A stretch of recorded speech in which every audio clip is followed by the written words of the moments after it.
Erwan Schubert, bonjour. Bonjour. Alors pour celles et ceux qui ne te connaissent pas, peux-tu te présenter en quelques mots? Alors, Erwan Schubert Saunier maintenant. Tout à fait, Voilà.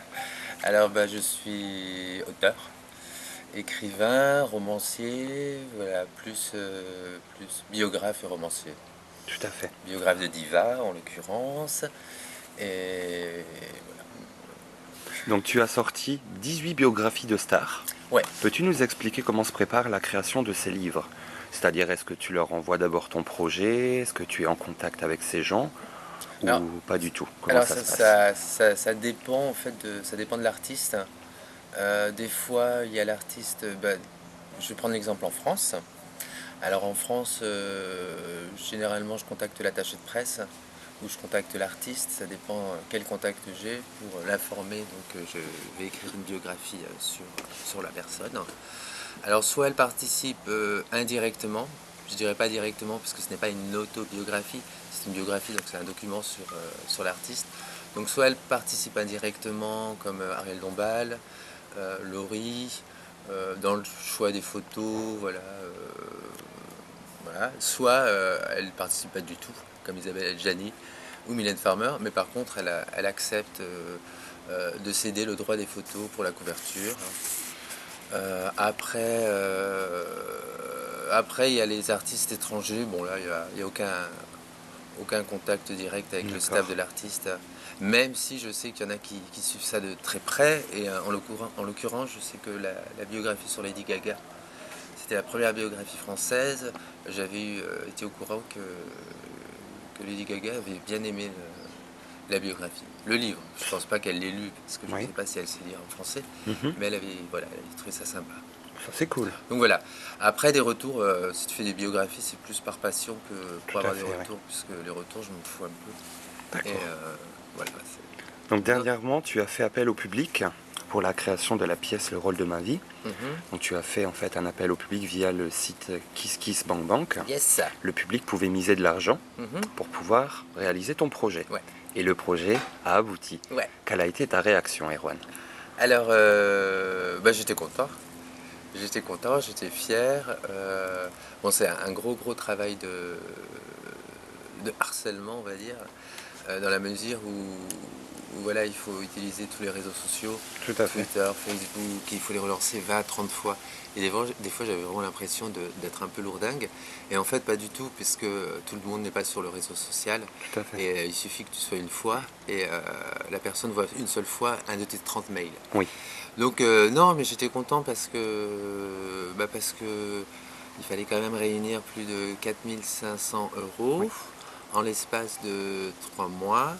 On est arrivé à 5160 et on a eu des dons. En fait, c'était des contreparties, oui, des places qui étaient, bon, voilà, le tarif d'une place de théâtre. Mais il y a eu des surprises de dons plus importants, de gens que je connaissais pas spécialement. Donc, non, c'était une bonne expérience, très fatigante. Mais on est parti. En fait, cette pièce de théâtre, c'est de l'autoproduction avec mon ami Franz Schubert-Sonnier. Voilà, en fait, on a autoproduit et c'est vrai qu'on n'avait pas d'argent. Donc ça permet quand même de payer la salle de répétition, tout de à fait. payer les premiers salaires, la première, voilà, les décors, les costumes. Même si on met de l'argent de notre poche, Bien sûr. c'est quand même une petite trésorerie qui est plutôt agréable. Tout à fait. Donc Donc, cette pièce va se jouer à Paris à partir de la rentrée. ouais. Est-ce que tu peux nous en parler? Alors, le rôle de ma vie, donc ça joue au Théâtre Clavel à partir du 5 septembre jusqu'au 31 décembre. Le rôle de ma vie, en fait, c'est l'adaptation de mon premier roman qui a été édité, non pas écrit, parce que voilà. Et c'est l'histoire. En fait, c'est une tragicomédie. Ça commence comme une comédie, l'histoire de deux jeunes comédiens qui recherchent le rôle de leur vie. Jusqu'au jour où un des deux est persuadé d'avoir trouvé son rôle. Et c'est le rôle de Antigone de Jean Anouilh. Et là, tout bascule. Donc, je ne vais pas dans les détails pour Bien ne sûr. pas dévoiler l'histoire.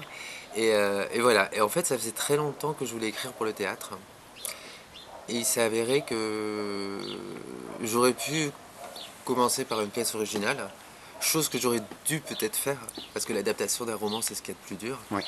Et non, j'ai voulu reprendre le rôle de ma vie, et voilà, donc j'ai écrit la pièce, et bingo. Est-ce que tu peux nous présenter les comédiens Alors qui les seront comé- présents pour cette pièce? ouais.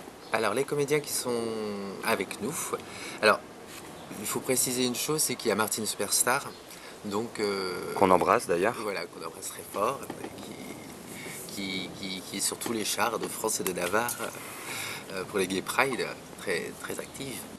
Voilà, non, en fait, Martine, l'histoire, c'est que bon, je la connais depuis pas mal de temps, et quand j'ai voulu le rôle de ma vie, en fait, écrit et existe en pièce de théâtre depuis pas mal d'années.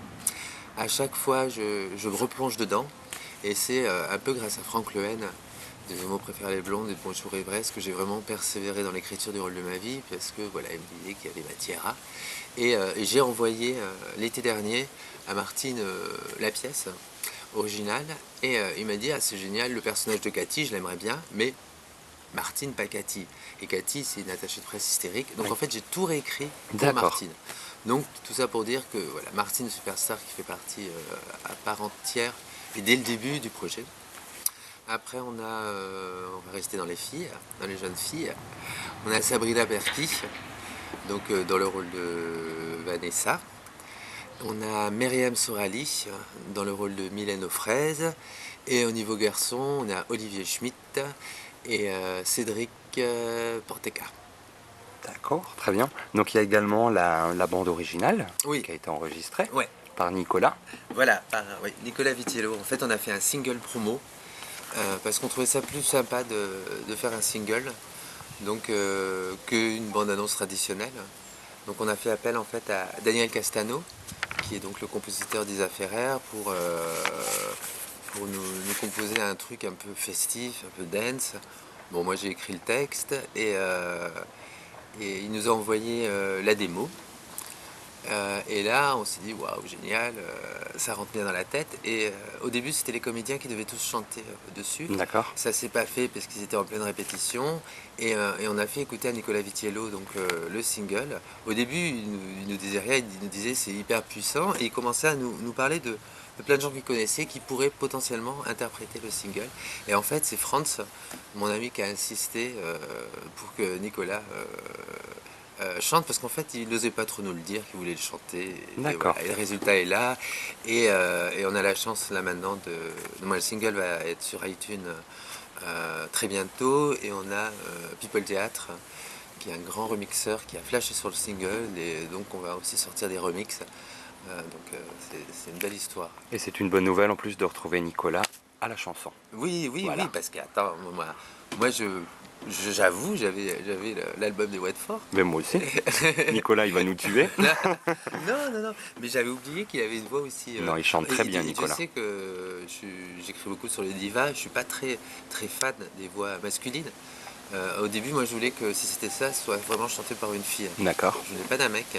Et quand j'ai entendu la démo de Nicolas juste avec l'iPhone, pas en studio, tout ça, j'avais oublié qu'il avait une si belle voix. Donc, Non, il on chante est bien, ravis, Nicolas. voilà. Donc là, actuellement, tu te reposes. Tu es en week-end. Voilà, à Strasbourg. D'ici quelques jours, tu vas rentrer à Paris. Oui. Qu'est-ce qui va se passer? Dis-moi tout. Alors, oula. Tes projets. Alors, quand je rentre à Paris, je recommence à travailler sur le rôle de ma vie. Parce que si les comédiens sont partis en vacances, Franz et moi, on a encore beaucoup de choses à faire. On a à continuer tout ce qui est support de communication. Là, vous voyez les petits badges. Les badges, le dossier de presse, contacter tous les kiss bankers pour qu'ils me donnent vraiment leur date. Donc on a pas mal de boulot à faire. Et en parallèle, je travaille sur d'autres projets. Voilà. Voilà. En fait, moi je viens du théâtre à l'origine. Quand j'étais plus jeune, j'étais comédien. Et ça n'a pas marché, donc je suis allé vers l'écriture. Et là, le fait de revenir vers le théâtre, ça me pousse l'envie de moi-même aller sur scène. Donc en fait, je travaille sur l'adaptation de mon livre sur le cancer. Voilà, pour un spectacle seul en scène qui sera monté l'année prochaine, et je le ferai obligatoirement. Très bien. Eh bien, écoute, en tout cas, je te remercie de m'avoir accueilli. Non, c'est moi. Et puis, je continue à te soutenir. Voilà. À Merci. bientôt. Salut. Salut.